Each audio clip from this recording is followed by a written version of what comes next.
एक बार आपके पास जो है वो एक बच्चा जो था, आप एहतिकाफ में थे और एहतिकाफ में एक बच्चा आपके लिए कुछ खाना वगैरह लेकर आता था, तो आपने वो बच्चा जो था वो थोड़ा सा लेट हो गया।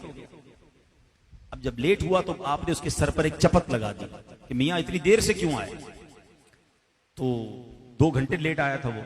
आप बहुत थोड़ा ही खाना खाते थे, फिरनी वगैरह खाते थे, एक छोटा सा पान खा लेते थे। अब जो क्या हुआ कि जब बच्चा चला गया तो आपको ख्याल आया बच्चे का तो कोई कसूर नहीं था, घर वालों ने लेट खाना दिया होगा उसको, इसका क्या कसूर था जो मैंने इसके सर पे चपत लगा दिया। हालांकि इतने बड़े बुजुर्ग थे। अब सहरी के बाद उस बच्चे को फिर बुलाया, जो शाम को खाना वगैरह या पान वगैरह लाया था, तो बच्चे को बुलाकर कहते हैं कि बेटा वो मुझसे गलती हो गई, मैंने जो तुम्हें सर पे चपत लगाई थी तुम्हारा तो कोई कसूर नहीं था। अब ऐसा करो टोपी उतारी का तुम भी मेरे सर पे चपत लगाओ।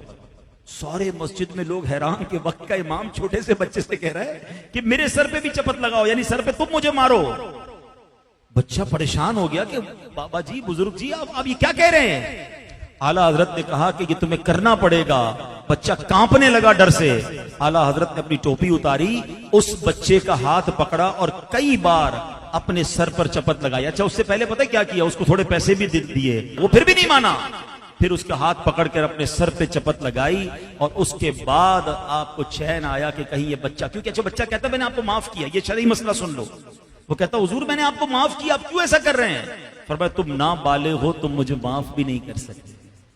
हाँ, ये शरई मसला याद रखिएगा। ना बालिग हमें तोहफा भी नहीं दे सकता, उसकी मिल्क तो होती है लेकिन वो किसी को दे नहीं सकता। नाबालिग के हुकूक भी आप माफ नहीं करवा सकते। क्या यानी मिसाल के तौर पे किसी नाबालिग को आपने किसी तरह तंग किया, तकलीफ पहुंचाई, वो माफ भी नहीं कर सकता। मैं पीरों मुर्शिद अमीर अहले सुन्नत का एक अंदाज बताऊं, एहतियात किसको कहते हैं, कैसा फैजाने आला हजरत है उन पर। अमीर अहले सुन्नत एक बार फरमाते हैं मैं अपने बच्चों के बालिग होने का इंतजार करता रहा और जब मेरे बच्चे बालिग हुए तो सबसे पहले मैंने उनसे माफी मांगी कि तुम्हारी नाबालगी में अगर आज तक मैंने तुम्हारा कोई हक तलफ किया तो अल्लाह की रिजा के लिए माफ कर दो, क्योंकि बच्चा नाबालगी में अपने हक भी माफ नहीं कर सकता।